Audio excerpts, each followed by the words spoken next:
Hey everyone, this is the Volt 2 from Universal Audio. In this video, I'm going to be giving you an overview of this audio interface and basically enough information that if you're brand new to recording or using audio interfaces in general, you're going to know everything that you need to know about using this device, getting it plugged in, up and running, and we'll even take a look at some of the software that's included with this device. So like I said, if you're interested in music production or working on a podcast or just listening to music through your audio interface, well, this video is for you. My name is Chris Green. This entire channel is devoted to those of you out there who are in the home studio environment. If you're looking to record music, work on podcasts, mix and edit pro quality audio, well, this channel is for you. And I'll encourage you to hit the like and subscribe buttons and feel free to use the timestamps in this video if you need to jump around to any particular area. With that being said, this is the Volt 2 from Universal Audio. Let's get started. As you received your Volt 2, you probably noticed that in the opening flap, there is a QR code. So if you need some added information and you want to consult Universal Audio itself, you can feel free to visit that website as you need to. But I should be covering everything in this video, so you don't have to do that. First things first, let's talk about what's included when you get your Volt 2. So hopefully, for sure, you have the audio interface. This is going to be the main thing we're dealing with today. We'll go over the features and stuff in just a minute. First thing I want to draw your attention to is this power outlet. So here we have a physical power switch on the back. So whenever you're not using your device, simply turn it off whenever you're not using it.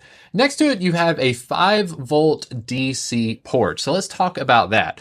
You do not primarily need to be concerning yourself with the 5-volt DC port unless you're using your audio interface with your smartphone. So if you're using a mobile device like a phone or a tablet, most likely you will need to use what was included in the box, which is this USB with a barrel connector on one end and a USB cable on the other. So what they intend for you to do with this cable is to take the barrel connector, plug it into your audio interface on the 5-volt DC port, like such. I'll try to get it in shot here.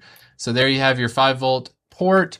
And then on the other end, you probably have a few of these blocks laying around. Like this comes with an iPhone typically. I don't know if they include these anymore, but on one end, you've got kind of a USB type A port, and then you've got the power outlet on the other end. So essentially you plug this into that. You'll need to run this to an outlet. But again, you only need to be using this setup if you're using mobile recording. So that's with a mobile phone or an iPad of some sort. Now, if you're recording with your laptop should be plenty sufficient.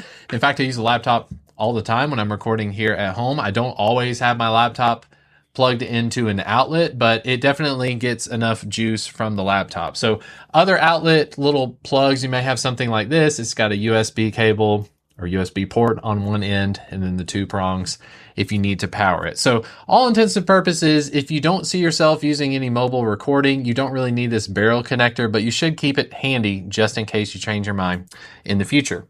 Now, the only other thing that was included with the Volt 2 is this USB-C to USB type A cable. Now this is primarily going to be the cable that you use to connect your audio interface to your computer. So where you want to go on the back of your audio interface, you want to go to where it has USB-C. We want to plug our cable into that, and you want to make sure it clicks in place. Make sure that it is in as snug as it possibly can be. And now the other end, we have this USB type A cable. The problem with this, my first little I'd raise my hand here and I would say, I'm not a person that likes using dongles. So my MacBook is a MacBook Pro M3 or M3 Pro. I'm not sure how they're saying it anymore, but my MacBook doesn't have a USB type A port. So I would need to use a dongle. I would need to basically convert this back into a USB connection. That is not the route that I want to take with this audio interface. So I'm going to actually set this cable to the side, and I want to recommend this to you. I've got these cables a long time ago, and I've been very pleased with using them. So this is from a company OWC. I believe this is a Thunderbolt 4 cable. As you can see, we've got USB Type-C ports at the end, but you know it's Thunderbolt because it has this little lightning at the end. So I can't speak highly enough about these cables. I've got several of these. This is the one that I believe is 2 meters in length, but the great thing about it is that it is USB Type-C connectors on both ends. So this is what I'm going to use to plug my audio interface into my laptop. If your computer has a USB Type A port and you want to go the route of just using the cable that was provided, that is totally up to you. But for my purposes, I'm going to go with this OWC cable. All right, so that USB-C port, that is how we're going to keep our audio interface plugged into our computer. Let's keep moving around the audio interface and then we'll start really plugging stuff in. Next, we have these MIDI in and out ports. So MIDI is primarily if you're using things like synthesizers or drum machines, anything that you need to send MIDI into your computer, you can simply use a MIDI cable. Now, this is part of a MIDI cable that I have from M Audio. It has simply got the MIDI in and MIDI out cables. As you can see, they have many different plugs on the ends there. And on the tips, you usually will see something like this one says to MIDI out. This one says to MIDI in. So I want to take these cables and theoretically I would plug these into the back. And with MIDI cables, they fit nice and snug once they're in place and you should be good to go. So there I have my MIDI in and MIDI out cables, and those are running to my Native Instruments Complete Control. So if I'm into recording with external keyboards and devices that run on MIDI, you want to make sure that that is plugged in as well. Next on the back, we have our monitor connection. So if you have a pair of computer monitors or speakers that you want to plug in, these are the ports for those. Now, I highly recommend you check out a pair of TRS cables. These are ones that I have from Mogami. These are running to my Mackie 3.5-inch Bluetooth monitors. So if you have a pair of speakers, this is where you want to plug them in on the back of the device. Just make sure you line up the ones for left and right as needed.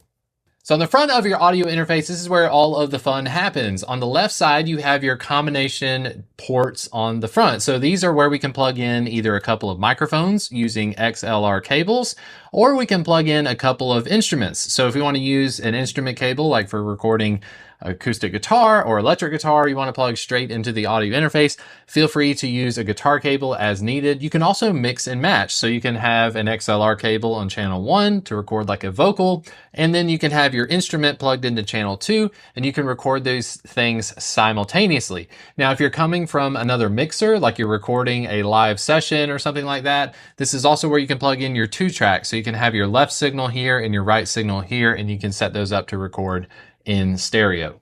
Now we will talk about some of the features on each of the channels. So these are our gain knobs. Gain knobs are essentially going to tell our computer like how much power do we need to supply our microphones with. So if you're plugging in a very weak signal into your audio interface and it's not very loud or you're not getting a healthy recording, you need to turn up the gain knob. Now, as you turn up gain knobs, this is true of pretty much all audio equipment, the more you turn these knobs up, the more hissing and the more noise you're going to hear from the devices themselves. So ideally, with mostly all brands of audio interfaces, there is a sweet spot that's usually around 50 to 60%. If you find yourself having to go higher than that, like if you've got these things cranked up a lot, you need to try to increase the volume of whatever you're recording. If you're recording somebody singing, hopefully they're in this kind of 50% region and not going above. If you're having to go up here with somebody singing, I would just ask them to sing louder so you can get a more healthy signal. So those are our gain knobs on the front. You'll be able to see with these LED indicators right next to them, you'll see some lights lighting up. You never want to see red. Red means you are clipping. So as long as you have a healthy signal coming in, that first little LED, that should be fine, but you don't want to see red at all. This is very difficult when you're recording drums for sure, and you're hitting that snare drum or that cymbal really loud. You need to make sure you're not clipping. So keep an eye on those LED indicators. There's a button next to each of the channels for vintage mode. So vintage mode on the Volt 2 audio interfaces, it's going to give it kind of this like really saturated sound of one of these preamps from Universal Audio. I believe it's the 610B. It's going to give it some crispiness, kind of more like a hype sound. You might be interested in that, but essentially it's just giving it a little bit of vibe, giving it a little bit of character. That's why I call it vintage.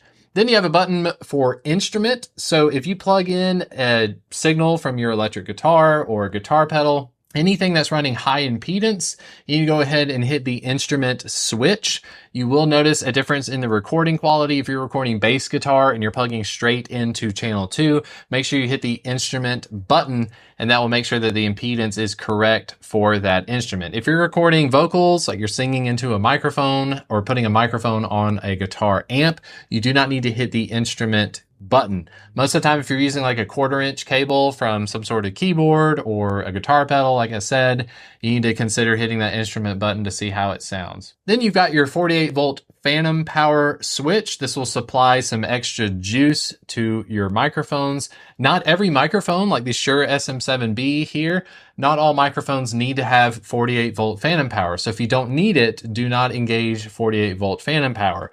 Condenser microphones like the Rode NT2A or the Neumann TLM103, those need to have 48 volts of phantom power for them to work. This is kind of like supplying a battery to your flashlight. Your flashlight will not work unless you have the batteries inserted. So 48-volt phantom power, if you're having trouble recording, you're not getting any sort of signal, consider hitting the 48-volt phantom power switch, and that should work just fine. Then we've got a button for direct monitoring. This will come up as we're recording, even just a spoken word, like as you're speaking into your microphone. If you're noticing any sort of delay from the software as you're recording a podcast, you may want to switch to direct monitoring. Direct monitoring is going to give you the least amount of delay or latency.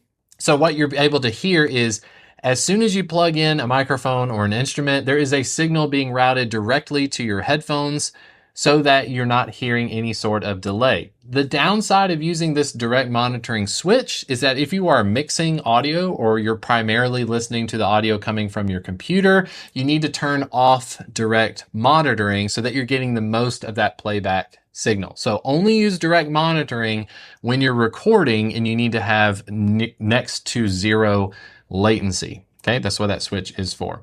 Then we've got this big knob on the front. This is for overall volume of our computer monitor. So the speakers you have plugged in on the back, this is your overall volume. You'll have this pretty much set from the get-go, load up a YouTube video or what have you, and set it in place. If you need to adjust it, you can reach over and turn this up or down depending on your needs. And last but not least, we have our headphone port on the front. So if you need to adjust your headphones, this will work independent of your speakers. So you can have your speakers turned completely off. There'll be nothing coming through your speakers, but you can have the headphones turned up. If you're recording in a home studio like I am, I don't want to have anything coming through my speakers, but I do want to have my headphone mix turned up quite a lot. Now, as far as hardware goes, that's really the extent of this device. So a few things I'm going to be doing is I'm going to plug in the USB-C port. I'm going to use my OWC cable. I'm going to plug in my speakers, my computer monitors into the left and right on the back. And then on the front, I think for today's video, just so you know, my SM7B is going straight to my camera with its own preamp. So this microphone will not be part of when we get to recording any sort of music. I'll use a different microphone on channel 1, and then channel 2, I'll probably plug in either my electric guitar or my acoustic guitar. We'll see once we get to that point. So we'll go with a microphone on channel 1, and then we'll do an instrument on channel 2 so you can get a feel for that. And then I'm also going to plug in my headphone extension cable. This is one that I got from Roland. It's extremely long. I want to say it's like at least 10 feet, might be 15 feet long. It's going to plug in here, and that just gives me the flexibility that I need, even in this small bedroom. I like to be able to get up and move around. If I have to get up and grab a pedal off the shelf, I have to grab my guitar from across the room. Since I have an headphone extension cable, I'm going to be using that most of the time. So for the rest of this video, I'm going to have all that stuff plugged in, but anytime I reference like turning a gain knob, I'll be sure to get that on camera for you to be able to see as we are going. All right, so here's what I've got plugged in at the moment. On channel 1, I've got this Mogami XLR cable going to my Neumann TLM103. It's definitely going to be overkill for what we're doing in this video, but I'm going to be recording that condenser microphone with phantom power on channel 1. Then the second channel, at the moment, I just have this Fender guitar cable. It's going to simply plug into my Martin OM21 that has an LR Baggs Lyric pickup inside. It's not really a pickup, it's kind of like its own microphone deal, but it does sound really good compared to a lot of DIs out there. But I will show you how that works with a cable just like this. So with that being said, I've got it plugged into my computer with that OWC Thunderbolt 4 cable on the back. I want to go onto the back and flip on the power switch. So as soon as I turn it on, we'll be able to see what's happening. So you see on the front, we've got that blue indicator light letting us know that the interface is on. And then if I switch to my screen here, I want you to be able to follow along with every step of the process. So the first thing, as soon as I turn on this audio interface, is I'm being met with a little bit of an advertisement from Universal Audio. I'm just going to click X for the moment. We got a user agreement. I'll just click agree. Wants me to shop the UAD holiday sale. Not at the moment, although I will say UAD plugins are fantastic. I have several of them already on my account. Please don't steal my plugins. Okay. Now, a real basic move you're going to want to do if you are on a Mac or a Windows, you want to go into your settings and go to where it says sound or your audio devices. So on a MacBook, it's very straightforward. This is why I love the Apple products. They are expensive. They're really expensive. But when it comes to plugging in a device like this, we can simply go to sound. And as you can see, the Volt 2 is already up and ready to go. So the Volt 2 is being set right now as my audio and input source. So my output source, I've got it set to Volt 2. Input, I'm going to go with Volt 2 as well. A few things will click and go into place, but with this simple configuration, you should be able to like open up a YouTube video and simply play it through your speakers. Just turn up your volume knob on the front of your audio interface, and you should be hearing sound coming out of your speakers. Now, if you're over on a Windows and this is not happening for you, you do need to go to that website that was on the QR code in your box, and you probably need to download some drivers and software to get your audio interface to this point. But case in point, before you do any recording or any fancy stuff with your audio interface, make sure on your system that you have your Volt 2 set up as your main audio device for inputs and outputs. And as you can see, it's labeled here as Volt 2. Now, great first step with your audio interface is to go to uaudio.com and create an account. If you don't already have an account with Universal Audio, you definitely want to go ahead and create your account and register a new device. So when you sign into your account, go over to where it says hardware. You want to go up to the top where it says register a device, and let's go through the process of registering our new audio interface. This will be extremely useful if you ever have to have your product serviced. I just want to go ahead and register it from the get-go so I don't have to worry about things in the future. Plus, when it comes to support and downloading all that software, the freebies that come with your audio interface, you want to make sure you go ahead and register it so that you can access those downloads. So our product category is going to be the Volt audio interfaces. Click continue. Wants me to download UA Connect and then complete registration to access included plugins, Luna, DAW, and special deals. Okay. So here on screen, I've got UA Connect pulled up. I've already signed into my account. And on the left side, you see where it says Volt Interfaces. You want to go ahead and click that. And then we're going to click the button at the bottom for Add a Volt. All right, set up your hardware. If UA hardware has a USB port, connect it to your computer. We'll find the serial number automatically. Or enter the serial number found with your product's packaging. Serial number may be on the hardware itself. So at this part, I don't want to share my serial number with you, but I'll go ahead and enter that information. So if your Volt 2 is plugged in correctly and you have it powered on, UA Connect should recognize your device. If it doesn't, there's a serial number on the bottom of your device. You can simply type that in. It's about 12 to 16 digits. Here I've got my Volt 2. It says the firmware is up to date. Of course, you want to update your firmware if it's not up to date for whatever reason. We're going to keep scrolling down here. Now we have options for Luna. Luna is a digital audio workstation made by Universal Audio. If you don't have a digital audio workstation like Studio One or Ableton Live or Pro Tools or GarageBand, Logic, whatever it might be, you can definitely check out Luna. It's not one that I have any personal experience with. I am a Studio One type person. You'll be seeing that in today's video, but you do have access to Luna if you're interested in downloading that. There's several videos at the top that you can check out. If this video doesn't explain things enough, you can feel free to check those out. And then you have a few deals.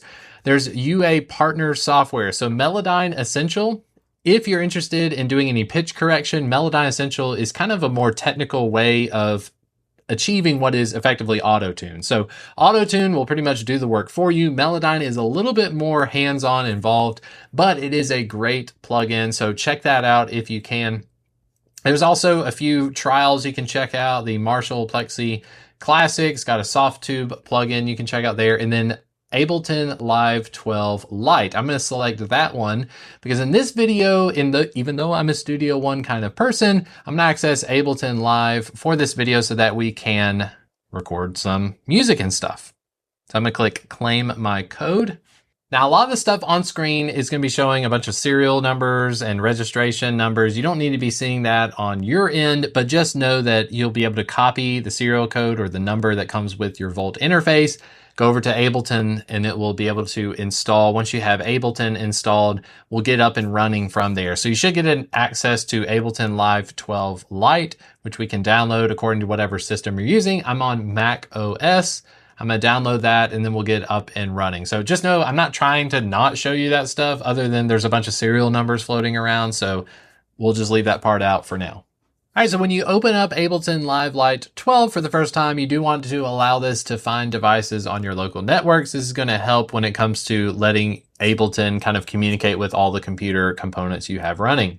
Now, this can look extremely overwhelming. I just want to tell you that I will show you how to get up and running with Ableton Live, but if you're like me and you're somebody that prefers some simplicity of recording, maybe a more traditional or analog route, if you're recording a lot of acoustic guitar and drums, you definitely want to check out something like PreSonus Studio One. Studio One does have a subscription plan where you can check it out on a monthly basis and cancel at any time. But I understand that if you just spent money on the Volt 2, you probably just want to use what comes free. Now, what I also mentioned was that Luna is available. You may want to check out Luna and make sure you hit the subscribe button, because I will be exploring Luna in a future video so that you can get up and running with the DAW that fits your needs. But first and foremost, at the top right, you're going to have this little burger stack. If I can see here with my mouse at the top right here, you've got a vertical set of bars, and then if you click the one that has the horizontal set of bars, this is much more familiar to those of you that are using DAWs. It is very much a side scroller when it comes to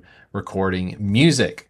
Up at the top, we want to access live and then go to settings. And under settings, I want you to go ahead and go to audio. And where it says audio input device and audio output device, I want you to change both of these to the Volt 2. That's a very good thing to make sure you check, because you don't want to start recording music and realize it's actually using the laptop microphone or it's using the wrong source to record. Make sure both of those are set to Volt 2. You can also go to input configuration.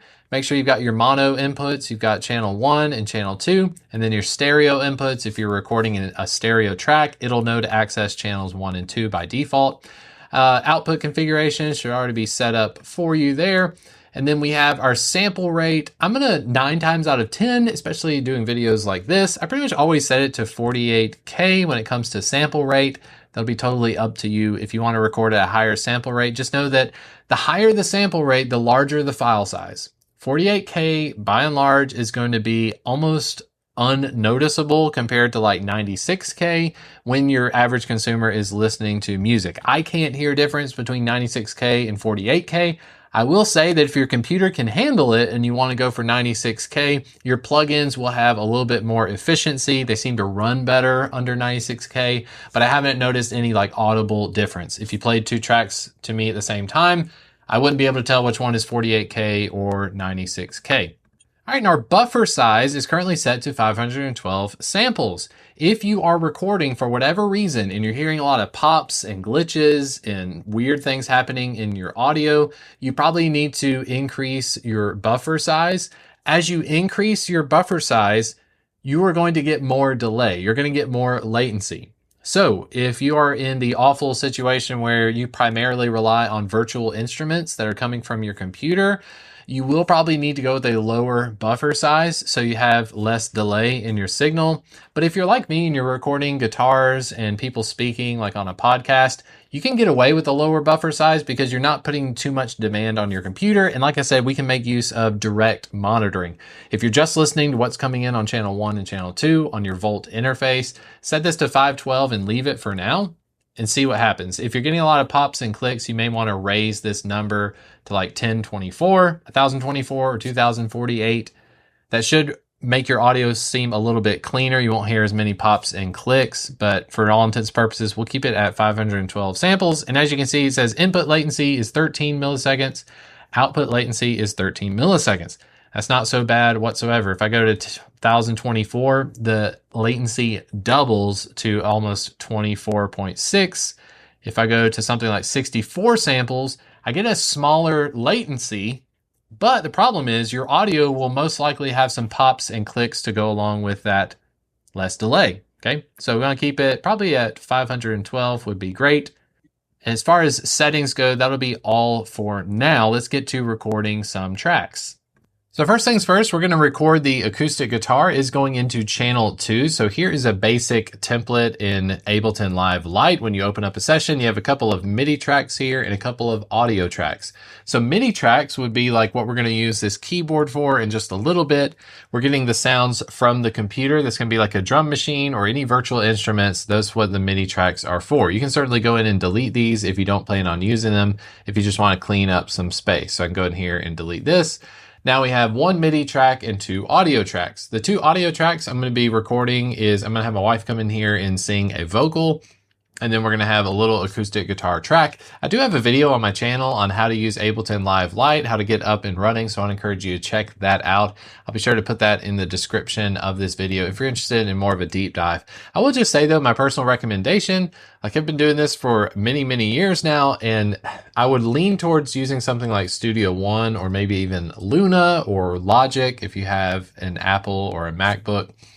Ableton Live Lite, or Ableton in general, is definitely more catered towards those that are into like electronic music, EDM, hip hop, all that kind of stuff, because it does do like quantizing and beat slicing. It kind of caters more towards that. So some of the elements can look kind of overwhelming. I think if you're a very new beginner to like music production or recording in general, if you're recording like a podcast, you may want to check out GarageBand, or like I said, Studio One.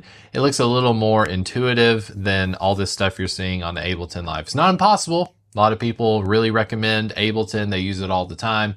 But if you're a brand new beginner, there are other options out there. So let's take this audio 3 track and let's have it assigned to external number 2. So on our Volt audio interface, channel 2 is my guitar. I've got this guitar cable plugged straight in. I'm gonna plug it into my acoustic guitar just behind me. Here on the screen, you wanna make sure it's set to external input. Then we're gonna go to channel 2, which is right there. So it's gonna be a mono channel. We'll get to more stuff in just a minute. So let me grab my guitar and we'll get it plugged in. All right, so I've got my guitar plugged into channel 2, and remember that because I'm using an instrument cable here on the audio interface itself, because I'm using this instrument cable, I've got the instrument button on. So this is down here for channel 2. As you can see, the gain knob, I don't have to have it on much. It's about at 30% or so. You'll hear it being recorded in just a minute. I do have the vintage mode turned on, so you can take a listen to that. I've also got direct monitoring turned on. So this button is orange. And that means I can hear in my headphones, I can hear the guitar as I strum and play. So as I'm playing the guitar, also that LED meter that's on channel 2, I'm getting a consistent green LED, and then sometimes I'm going up to the next LED, but I don't really want to have my levels too loud. It's not going to sound as loud as like something you listen to on Spotify or YouTube, not yet. That'd be something for mixing in the future, but all intents and purposes here on Ableton at the top, I got my tempo set to 75. I'm gonna turn on the metronome here. This little icon at the top left, make sure it's all yellow. And then down here at the bottom right near the main fader area, I've got the click volume turned down to -21. You can just click and drag this down into place. And with that being said, the audio track number 3, I'm gonna rename this. We're gonna call it guitar. So it's just a simple right click and then rename, or you can do Command R. And I've got the record enable button turned on. So this icon right here, it needs to be red if you intend to record music. I've got direct monitoring turned on so I can hear the click track and I can hear my guitar. So let me just record a few measures of this made up song. Okay, just a simple guitar recording there. So as you can see, we have this little blob on screen. I can take a listen to this. If I just move the cursor at the top of the bar, we can take a listen to what we just recorded.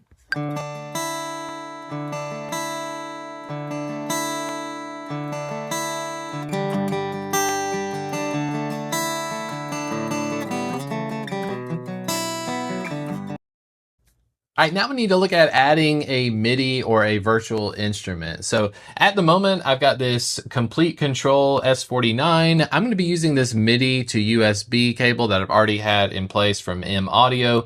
But if you want to take your MIDI cable, MIDI in and out, and go straight to the Volt 2, I'll show you what the differences are. It's very subtle, if anything. But we need to set up our virtual instrument. So in Ableton Live, first thing I want you to do is go up to Live and Settings. Now in the settings tab, what I want you to do is go down to where it says link, tempo, and MIDI. So down here where it says control surface, input, and output, you should be able to assign whatever MIDI device you've got plugged in. So for my instance, my input and output is the USB Uno MIDI interface. You would of course select the Volt 2 if you've got your MIDI cable going directly to the Volt 2 audio interface. So input and output needs to be set to Volt 2 if that's the way you've got it plugged in. And then your control surface is really going to be whatever brand or model you have of a control surface. So this keyboard here has a bunch of different functions and things that go with it. I'm simply using it as a MIDI keyboard in this instance. Okay, so if I go to exit this window here, so I'm done there. On this MIDI track at the top, I've loaded one of their instruments. So on the top left here, when you have this window open, I want you to go to instruments, and in mine, I went through drift. So drift is going to be very much like a synthesizer, basically. And I just found this Afterglow pad, and then all I did was click and drag this onto your MIDI track, and now it's loaded Afterglow. I've got the record enable button turned on, and then at the top, where it is asking for my input, I'm just going to go ahead and select the Control 49. Sometimes it works just to keep it as all inputs, but if you have multiple MIDI instruments, this can get confusing. So for yours, instead of selecting Control 49 input, yours would probably say Control 49 Volt 2. So remember, you're not using the USB Uno MIDI interface, you're using the Volt 2. So you'd have that selected. And if everything is working properly, if you've got an instrument loaded and you hit a key on your keyboard, you should see some activity, if anything, right up here. This is an audio activity. If you just have a basic MIDI track loaded with no instruments whatsoever and you click a button, it may show a bunch of like jumping orange dots, but essentially just load whatever instrument track you want. I'm going to go with this basic pad, and let's just record a little bit of MIDI so you can see how that is working. I'll go back to the beginning of the song. All right, we'll go ahead and record a basic pad.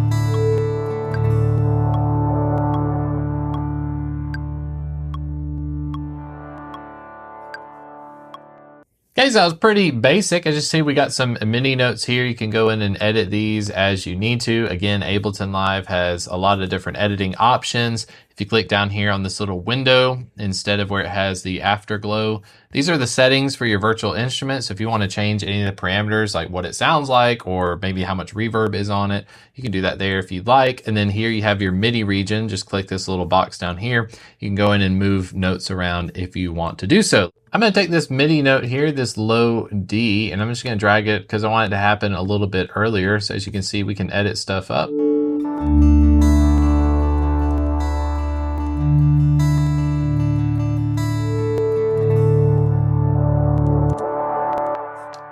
Fun stuff. So our little production is taking form. I'm going to go ahead and rename this track here Vocal. External in is going to be our Neumann TLM 103. So just so you can see here, I'm gonna have my wife come in and sing into this, but essentially I've got this reflection filter from Aston. It's kind of like a sphere. It really helps with a lot of echo in the room. And then we have this large diaphragm condenser microphone, the Neumann TLM 103. This does require phantom power. So on my audio interface, I'm gonna click 48 volt phantom. It shouldn't take that much gain. So I can speak into the microphone or I can snap my fingers. You can see we're getting a nice healthy signal there. That probably will do the job. I don't know if I'll use vintage mode. We might leave that off for now, but I'll have my wife come in and have her sing a take. So if you don't see it on camera, just know that that is the situation. She's just singing straight into the microphone. Just a reminder here on screen, since we're on the vocal, she is going to be singing into channel 1. So I've got external in selected, 1. I've got record enable turned on. I'm going to have the click track turned off. I don't really need the click track for her to be able to sing along with this. And we should be good to go. This is the part where we record the vocals with the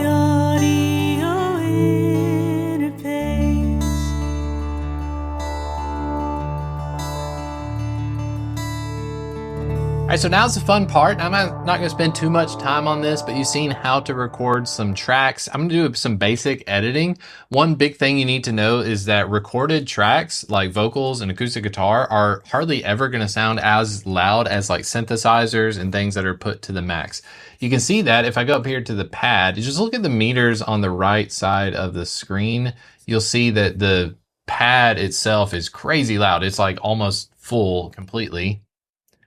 Whereas the vocal track and the guitar track are almost half of that. So that is pretty common with recording. We just need to do a little bit of gain staging where you bring up those levels so that they sound a little bit more competitive. I'll do a little bit of EQ as well, but this isn't meant to be like a mixing tutorial video. I want to encourage you to hit the subscribe button to this channel. I got a bunch of other videos specifically using PreSonus Studio One on how to get started with mixing, but hopefully that's got you set off on the right foot. Let me do a little bit of mixing and then I'll talk through what I've done to each of the tracks. Okay, again, not a major mixing video, but I did turn down the pad quite a bit. It's at -15 as far as the pad volume goes. It just seems to constantly go up and down, and it just goes with the territory there. The vocal, I've got some EQ going on, so what you want to do is go up to where it has audio effects on the left-hand side, and then you just want to click and drag whatever audio effect you want. So I've used the channel EQ, click and drag it onto whatever track, like I've got it on the vocal here. I've got the compressor plugin, and I've also got a reverb plugin all on the vocal. On the channel EQ at the bottom, I'm just turning down some lows, turning up some highs a little bit. I've got this compressor engaged. One thing to note is that if you select whatever track you're on, there is a gain knob, so you can actually clip gain your signal after you've recorded it. So if you're more conservative like I am, I'm conserving as much headroom as possible when I'm recording within a certain reason, but I did add 12 decibels of gain to the vocal. I could have gone a little bit louder, but I wanted to be safe with that. So this clip gain feature here, click it at the bottom of the screen, just turn the gain up, and that'll get you a nice healthy signal so that your plugins are working more efficiently. Basic compression here, and then a reverb. The reverb main thing as well with this one is the dry wet knob on the reverb. I've got it at 32%. On the guitar track itself, I've just got a little EQ where I'm taking out a little bit of mid-range, and I've got this bright room preset. On any of the plugins, if you click the little arrow next to it, you should have these little built-in presets like bright room, cathedral for a reverb. Just click and drag them onto the track and then it'll load that effect. Now, one that's very important is the limiter plugin. So I took the limiter plugin and I dragged over the True Peak limiter. I dragged it onto the main track down here at the bottom. So the main track is where all of your tracks are headed. And then the limiter is really what's going to give you that competitive volume if you're listening to music like on Spotify and such, so that you have a much louder song. So here is the song. In its finality, you can of course export this to an MP3 or a WAV file if you'd like to. Let's take a listen.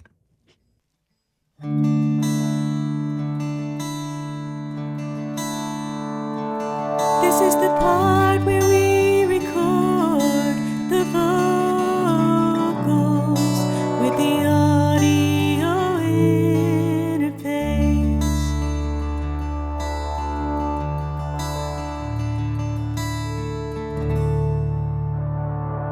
And there you have it. That is your introduction to the Volt 2. I want to thank you so much for watching this video. For more content like this in a home studio environment, whether you're recording, mixing, or mastering audio, feel free to hit the like and subscribe buttons for more videos just like this. Thanks for watching. I'll see you on the next one.